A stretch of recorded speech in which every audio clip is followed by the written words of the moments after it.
Joe Biden considers teachers union bosses for the next Department of Education secretary. Perfect choice, since for more than 4 decades, public schools have catered to unions rather than educating your kids. I'm Dr. Duke, and this is The Dr. Duke Show.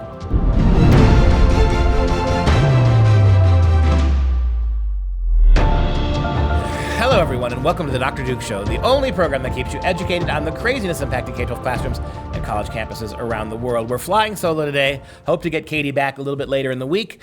But today we start with the impact of the presidential election on education, as Joe Biden considers, and I kid you not, 2 radical union bosses to take over the Department of Education. Nothing could go wrong there, possibly could it? So for Education Secretary, Joe Biden is considering both Randi Weingarten, the president of the American Federation of Teachers, and Lily Garcia, who headed the National Education Association, the NEA, for 6 years before she left the post on 1 September. This, according to Annie Linsky and Sean O'Sullivan at the Washington Post, is because he wants, quote, someone with experience in primary or secondary education, unquote. Well, that's outstanding. I get your point. Betsy DeVos wasn't a teacher. That was the best thing about her. She was able to look at policy without resorting to the unions that she owes her career to.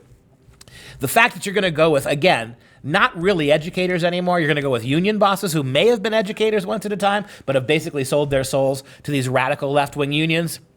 Tells you all you need to know. So what would a Weingarten or a Garcia union-run Department of Education look like? Weingarten, for historical purposes, she endorsed Senator Elizabeth Warren, Pocahontas, in the Democratic primary. Warren's education plan called for a great public school education for every student while decrying extreme accountability measures for educators and pledging to stop the privatization and corruption of our public school system. Fantastic. What was the 2 platforms of Elizabeth Warren? Public school education without accountability. Every kid in America gets a public school education, but we don't ask the teachers to actually be accountable for what they're not learning, number 1. And number 2, got to get rid of school choice. That's what you're going to get here. That's what they're all aiming for. You better gear yourself up, Mom and Dad. And maybe COVID happened at a good time. COVID, at least, was the shot across the bow, assuming Joe Biden does become president in January. It's the shot across the bow. Many of you actually got to see what it was like with what your kids were actually learning as they had to learn from home, as they came home, as you had to help them with their lessons, and they had to do the online classes in earshot of you in some instances. You found out how utterly moribund and lackluster the American public schools have become, how far behind your kids are. Now, a Biden presidency means that you're going to get people like this at the Department of Education, people who are not the least little bit interested in your kids' education. We want the public school must be mandatory for everybody. There's going to be a war here on your private schools. Charter and voucher schools are in big trouble here.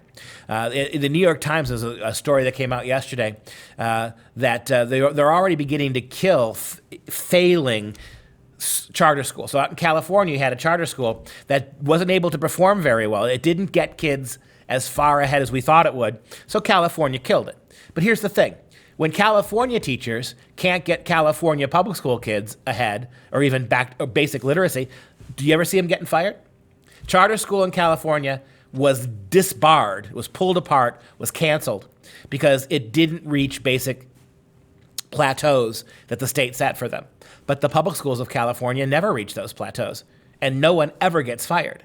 And what's going to happen here, and you're seeing it with union bosses already, what's the platform? The platform is Elizabeth Warren's platform. What are we going to do? We're going to make try to funnel everybody into public schools, discourage private schools, attack private schools. We're going to get rid of school choice, start pulling apart charters and vouchers, taking that money and putting it back in the failed public school system. This is a big deal. You better get used to this. What would this look like under Garcia's leadership? And that's a whole nother question, the former president of the NEA. Under Garcia's leadership, the NEA has responded to the coronavirus crisis by arguing against schools reopening, keep them home for another year, and demanding that the Senate pass and President Trump sign the HEROES Act, the relief package passed by the Nancy Pelosi-led House that has nothing to do with school. It's all about giving money to illegal immigrants.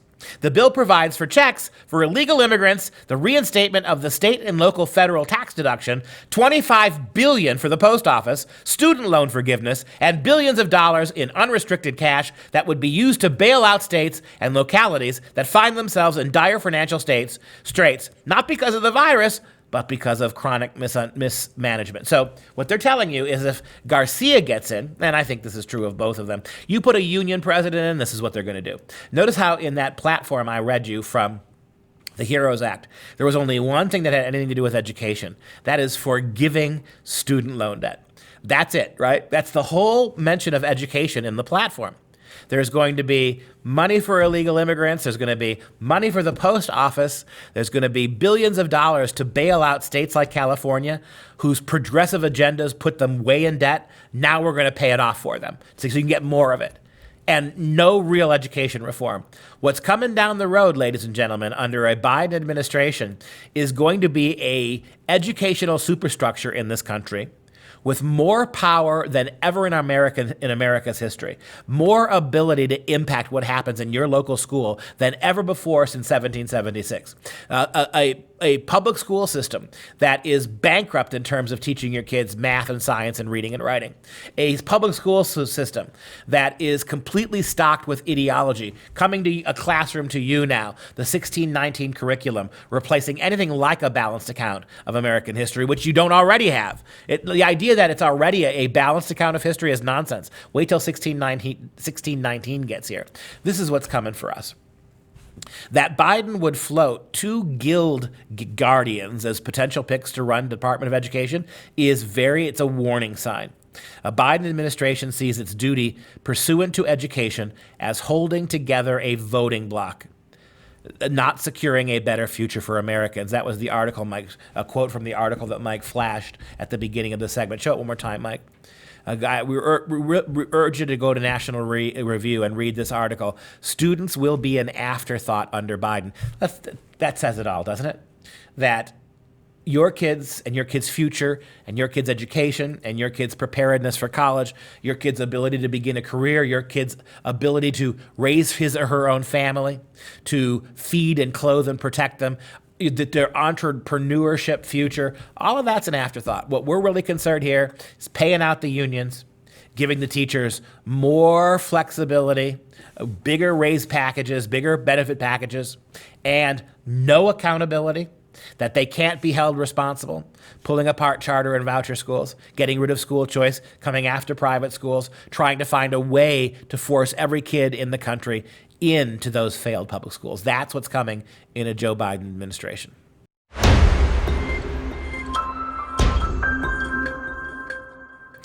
And the scary thing is that story we just covered about what's going to happen when Biden takes over the Department of Education. The scary thing is that most of that stuff is already in place in your schools. To take an example, a crystal clear example of what this looks like in a big progressive city like Milwaukee, Wisconsin, it's going to horrify you. We have a young class here of special needs kids, and they're being spoken to by a special needs teacher who's giving him the following advice. This is a shocking video. Watch this in Milwaukee, Wisconsin. Out of the 350 students at Marshall High School in Milwaukee, only one student is proficient in math. None are proficient in English. Although the school has failed to teach them how to think, it's putting plenty of effort into teaching them what to think. What were they trying to do? Put in the schools? Represent. So we need representation from counselors, not cops, right?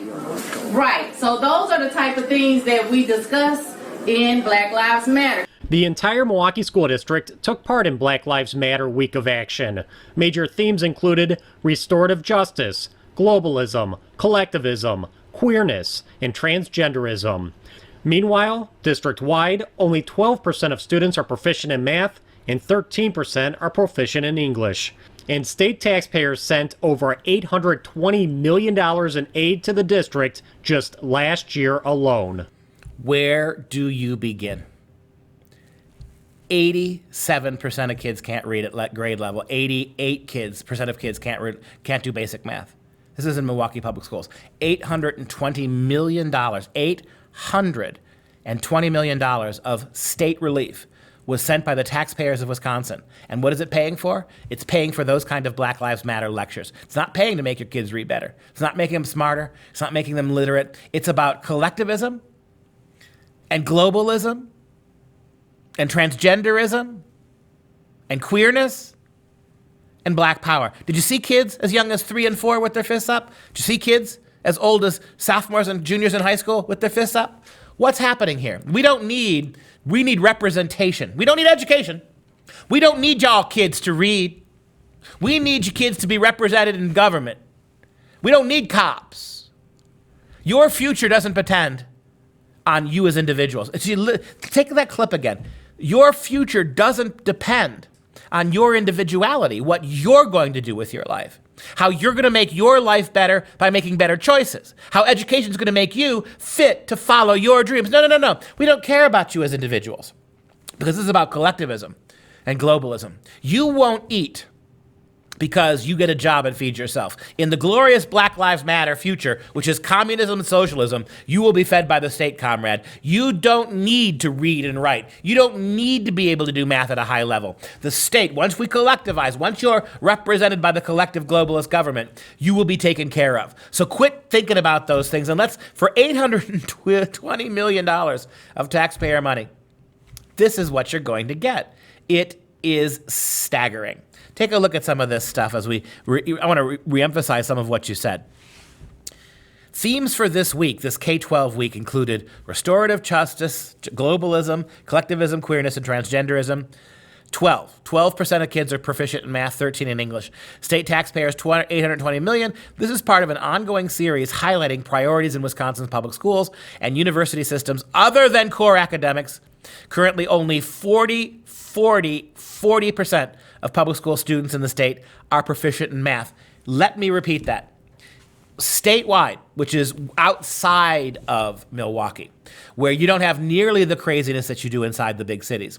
Outside of Milwaukee, for the entire state, only 4 out of 10 statewide kids are proficient enough in math and reading to be able to pass their grade. That's what we're spending this money on. That $820 million went just to Milwaukee schools. What about the rest of the schools that are underperforming? It's not just the black schools. And now you're going to be pushing the same kind of progressive garbage in other schools. The school we showed you was all black, all minority. And they're not learning.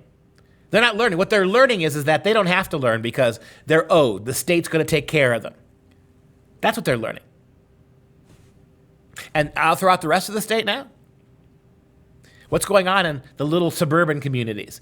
The same kind of empowerment just from those little white kids aren't being taught to read and write either. They're not putting their fists up. They're being told why they're the ones stopping black kids from learning. And as you can see from the classroom we showed you, it never was about learning.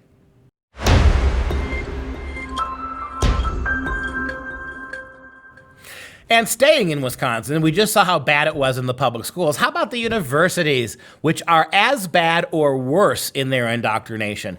If you don't know who she is, God bless you, but Robin DiAngelo won't go away. She's a race-hustling social justice warrior. She's now scammed. There she is. There's her book, White Fragility. Why it's so hard for white people to talk about racism. No, it's not. It's not hard to talk about it. But when we talk about it in ways you don't like, you call us racist.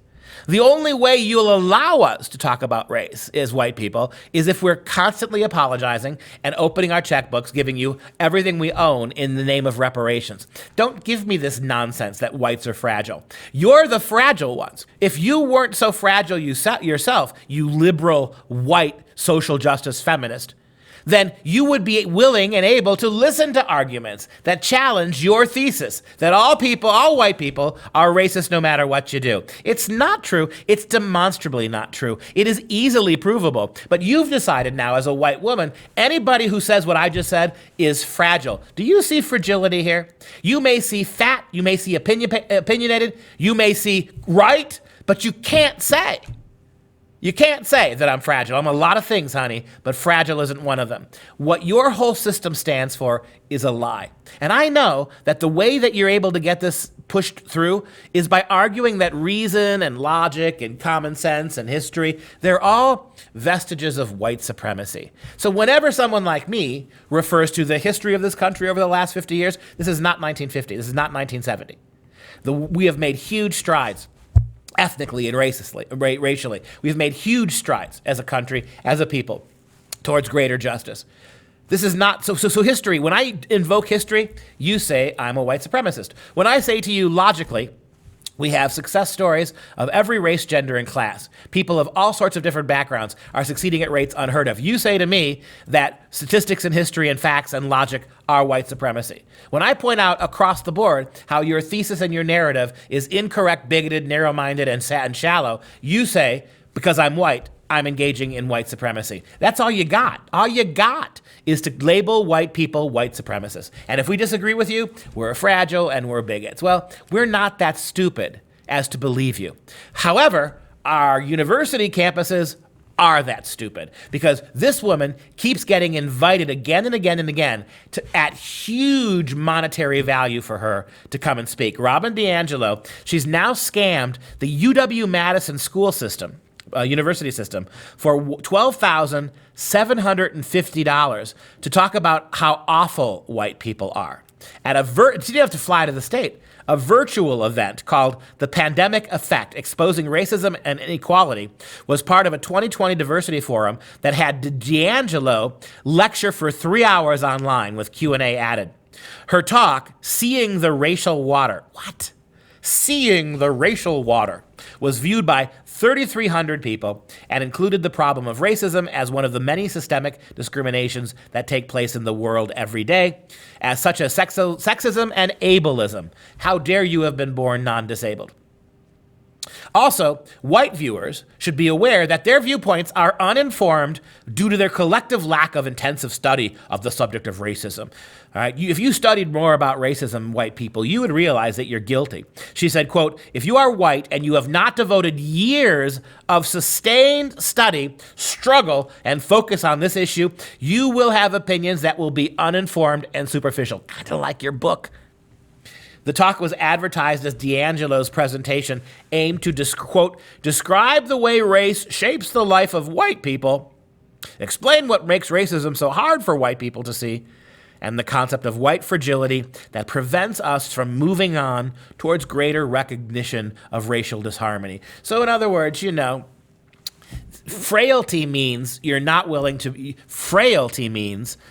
brave enough to stand up to your own racism and to cut large checks to people of color. The funny thing, though, who's getting the money here? Who's getting the large check here from Wisconsin university systems? It is the whitest of white women. When you boil down what she was paid for 3 hours of work, that's $4,250 an hour. $4,250 an hour paid to yet another white woman lecturing us about race.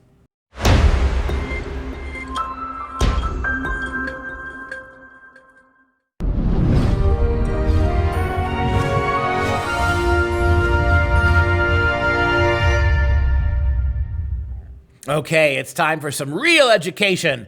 We've looked at one of these poems before, and I want to bring another one back in this time of confusion and moral turpitude, this place where we seem as a culture, as a republic, tottering on the brink of becoming something much different.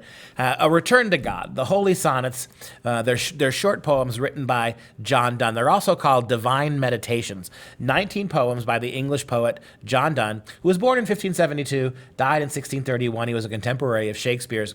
The sonnets were first published in 1633, 2 years after Donne's death.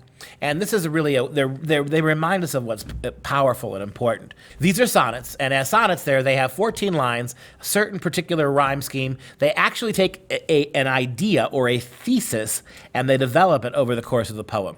And here's where Donne begins. I am a little world made cunningly of elements and an angelic sprite. Just on those 2 lines. What is a human being? At the end of the day, what are we?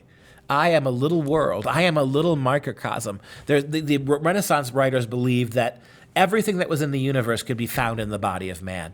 There is hot and cold, there is wet and dry, that the human animal was in many regards the epitome, the miniature of what was in everything that God had created. I am a little world. There's a world inside of me, made cunningly by the Creator. And what was it made out of? Of the elements, the 4 elements, right? Air, earth, water, and fire. And an angelic spirit. That's exactly right. The materialists of today would have you believe, the materialist universities today would have you believe that human beings are nothing more than highly evolved animals. We're just smart animals. There's nothing transcendent about us or unique about us. Like any other animal, despite our intelligence, when we lay down and die, that's the end. The burdocks grow over our grave, and that's the end of us. All of our love, our memory, our experience goes away. But this is the more powerful argument. In fact, a lot of the problems we have today is teaching kids that they are nothing but little material creatures, little animals, because then we adopt the animals, the mores, the morality of the animals, which is to say no morality. Go back again. I am a little world made cunningly. Of elements, sure, part human, but also I have the soul of an angel. What a difference that makes.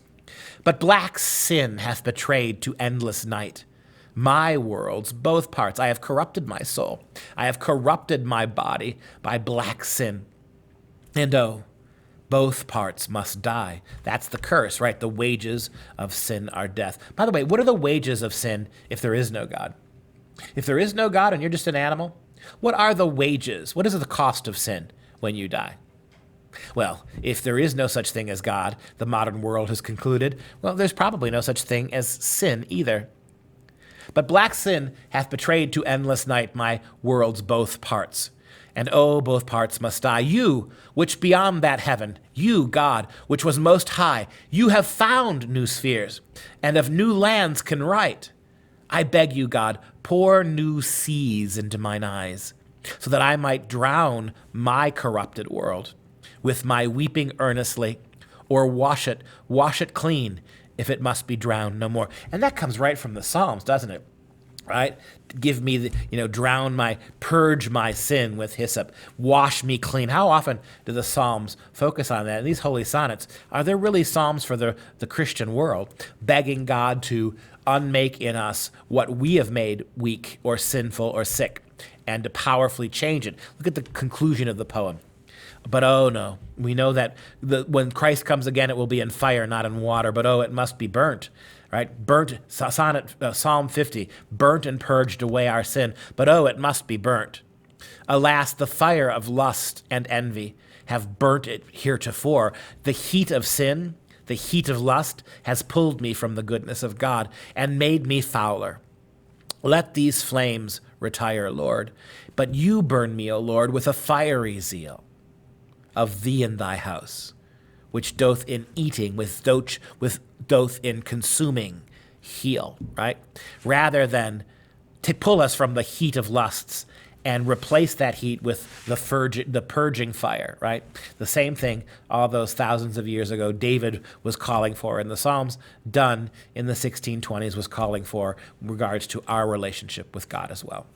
$99, tax deductible once a year, will get you goodies like this. Freedom never tasted so good, Tumblr. This allows us to fight the censorship and the demonetization that we're getting from the major liberal social media outlets. The same social media outlets that won't let your president speak about voting irregularities are the same group that are stopping us from being able to make money and sustainability from our own work here. So for $99 once a year, tax deductible, we'll send this to you. All you have to do is go to patriotclub.us. That's patriotclub.us, and we'll make it work. Together, we can keep this all going in spite of what big liberal companies think. Now, let's wrap up things with our fun fact of the day. According to Virtual Speech, Dave Ramsey is the top motivational speaker in the world, followed by Tony Robbins. But maybe Robin DiAngelo will work her way up, $4,500 an hour? And that wraps up the show for Freedom Project. I'm Dr. Duke. She would be Katie if she were here, and she will be here soon. Until next time, stay educated, my friends. Unless you can make thousands of dollars pushing racial scams.